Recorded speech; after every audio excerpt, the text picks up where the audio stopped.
Hello guys, welcome to the Bigg Boss reality show season 7. ఊహకి అందని విధంగా ఉల్టా పుల్టా సీజన్ అన్నట్లుగానే బిగ్ బాస్ ఇప్పటికే మాయాస్త్ర టాస్క్ని పూర్తి చేసుకొని మరో ట్విస్ట్ అయితే ఇవ్వబోతున్నారు.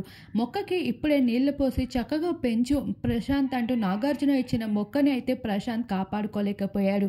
అందుకని తన కోసం ఒక హుండీని పంపించినప్పటికీ మొక్కను పంపించలేదని నాకు ఒక చెట్టు మొక్క ఇవ్వాలి అంటూ బిగ్ బాస్ కెమెరాని రిక్వెస్ట్ చేసుకుంటూ వచ్చారు. అయితే రైతు బిడ్డ ప్రశాంత్కి ఈసారి నామినేషన్లో ఏ విధంగా రతికతో పాటు అమర్ ఇలా హౌస్ మేట్స్ అందరూ అగేన్స్ట్ అయ్యారు మనమందరము చూస్తూ వచ్చాం. విపరీతమైన క్రేజ్ పెరిగిపోయిన పల్లవి ప్రశాంత్ కి ఇప్పుడు బిగ్ బాస్ కూడా సరికొత్త ట్విస్ట్ ఇవ్వబోతున్నారు. అర్జున్ అంబాటి వైల్డ్ కార్డ్ ద్వారా హౌస్ లోపలికి ఎంటర్ అవగా ఇప్పుడు హౌస్ లో ఉన్న ఒక కంటెస్టెంట్ ని సీక్రెట్ రూమ్ అంటూ హౌస్ నుండి బయటకు పంపేబోతున్నారు. అయితే పల్లవి ప్రశాంత్ నువ్వు ఇప్పుడే బట్టలు సర్దుకొని నువ్వు బయటకి వచ్చేయాలి, ఇదే బిగ్ బాస్ పనిష్మెంట్ అంటూ ఒక్కసారి చెప్పగా హౌస్ మేట్స్ అందరూ షాక్ అవుతూ ఉంటారు. అంతలోనే పల్లవి ప్రశాంత్ అయితే తన లగేజ్ ని సర్దుకొని గేట్స్ ఓపెన్ చేయగానే గేట్స్ నుండి బయటికి వచ్చేస్తారు.